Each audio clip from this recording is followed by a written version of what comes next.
What's going on, everybody? My name is Taikoru and welcome back to the channel. Now, the addition of Prismatic has truly revamped the game in what I think is a really positive way, and everyone was quick to find some of those amazing interactions. I remember back week 1, we had like the getaway artist build with Kvastov, then shortly after the class items dropped and those combos were insane. We also had new exotics that dropped that whole time to try out, and the getaway artist build originally had me thinking the entire time of what other old exotics can we incorporate into new Prismatic builds. Now today, guys, I've got a crazy one featuring two exotics that aren't new to the game at all, and in combination we all know and love. Of course, Thorn and Necrotic Grip, paired with Prismatic.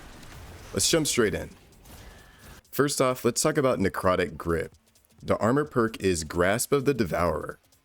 Damaging a target with melee poisons them, dealing increased damage over time. Defeating a poisoned target spreads the condition. That's very, very important. Provides a moderate benefit to the airborne effectiveness of all weapons of sorrow. Now, of course, we'll be pairing that with one of the best weapons of sorrow, Thorn. Its intrinsic trait is Mark of the Devourer. Rounds pierce targets and deal damage over time. That's the same poison damage as Necrotic Grip. Kills with this weapon leave behind remnants. Now, the trait is Soul Devourer. Absorbing a remnant strengthens Mark of the Devourer, which is that poison damage, and partially refills the magazine. Now, this trait here is awesome, as it will not only refill the mag, but when you collect more remnants, it will overflow the magazine, basically eliminating the need for a reload altogether. And having 15 to 20 rounds reloaded at all time isn't unrealistic. And to top it all off, we've got the Catalyst here. Grants bonus range and stability. Dealing a final blow or absorbing a remnant grants additional increased weapon range, as well as increased mobility and handling for a short time. Now, once you start collecting remnants, this weapon really starts to excel, buffing that poison damage and basically letting you shoot infinite shots. This combination is super potent on its own, no matter what class you're on, and in both sides of the game, PvP and PvE. This starts to get interesting though when you combine it with Necrotic Grip. This allows Thorn's poison damage to actually spread and chain to other enemies way more efficiently than just the base weapon itself. It also allows that enemy to explode, spreading even more poison damage to other enemies, chaining more efficiently, and just taking Thorn to the next level. It's amazing. And the best part is, it just gets better in higher level content. The stronger those enemies are, the longer that damage can tick on them, increasing higher and higher, and you'll see you even start to tick for yellow crit numbers on some enemies. Super, super fun, and it's been in the game for a while, so if you haven't already, try it out. The addition of Prismatic though, guys, just took that combination up another tier. Let's walk through this very, very quickly. Class ability wise, we'll be using Phoenix Dive. And the melee here is very, very important. Arcane Needle. This will proc Unravel on the enemy when you hit them with the melee. Unravel makes them take more damage, and more importantly, they'll unwind into a tangle when defeated. That'll be important for later. For the grenade, we've got a Storm Grenade on here for a little bit of increased jolt, as well as Feed the Void for our first aspect. Defeating a target with any ability, like our melee of course, spreading poison, will activate Devour. Final blows while Devour is active will reset the cooldown, as well as grant chunks of health and grenade energy back to us. For our second aspect, we'll be using Hellion. When we use our Solar class ability in our case, we'll get that Solar Buddy on our shoulder shooting out those blobs of lava, dealing scorch damage and getting off an ignition or two. Fragment wise, we're going all in on Transcendence, basically trying to lower that cooldown to spam it on the same cooldown as an ability itself, essentially. These first 4 fragments are very, very important. We've got Facet of Devotion. Defeating targets afflicted with stasis or strand debuffs like Unravel grants bonus light Transcendence energy. Facet of Grace will grant bonus Transcendence energy light and dark when we get kinetic weapon final blows. Facet of Honor, collecting an elemental pickup or destroying a tangle like we'll create with our melee, grants Transcendence energy of the same type. And lastly, Facet of Sacrifice. While you have an Arc, Solar, or Void buff active, Ability Final Blows grant Darkness Transcendence energy. Very, very strong combination with these four, and they lower the cooldown on Transcendence like crazy, and you should spam it on cooldown, like I've been saying. Lastly here, Facet of Dominance. This is what will allow our Arc Grenade to jolt, letting us deal just a little bit of extra damage when we throw it out there. And all of this is without taking anything into account with our super. And this is important because Song of Flame, the buffed Solar Snap when you activate your super, will spread poison and start that tick damage from Necrotic Grip, allowing Song of Flame to do just a little bit of extra damage, something this super definitely did not need at all. So Necrotic Grip Song of Flame is almost a combination in itself, so try that out if you haven't. But everything here in combination is a full build, and I highly recommend you try this out and put it on. The build loop is simple though.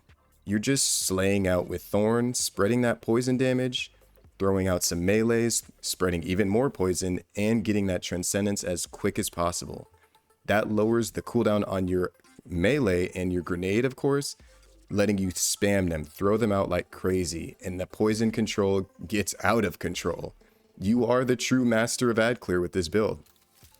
I'm going to swap over here to show you some mods. The only ones that are very important here is Momentum Transfer. With the uptime of Devour, we'll have that Arc Grenade a lot more often than you think, so causing damage with a grenade reduces your melee cooldown. We want as much uptime on all three of those charges above our grenade cooldown, so we're going to transfer a little bit of that grenade back into our melee.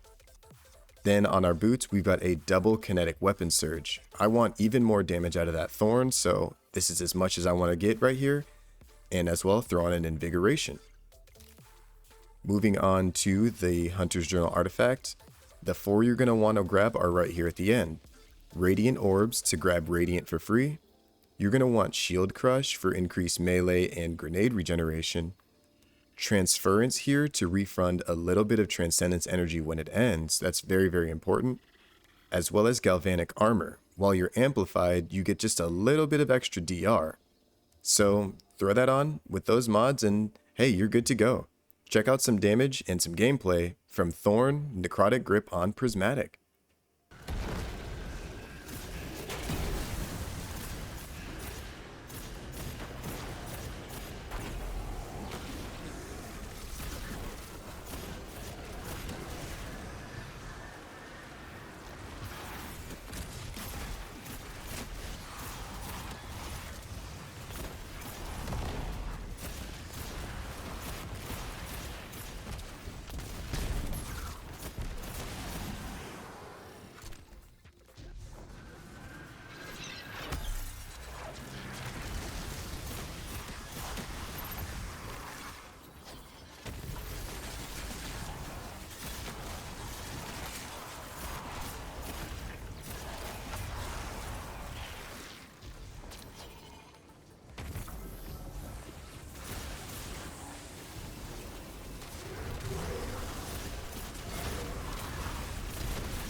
All right, ladies and gentlemen, let me know down below in the comments what you think of this build.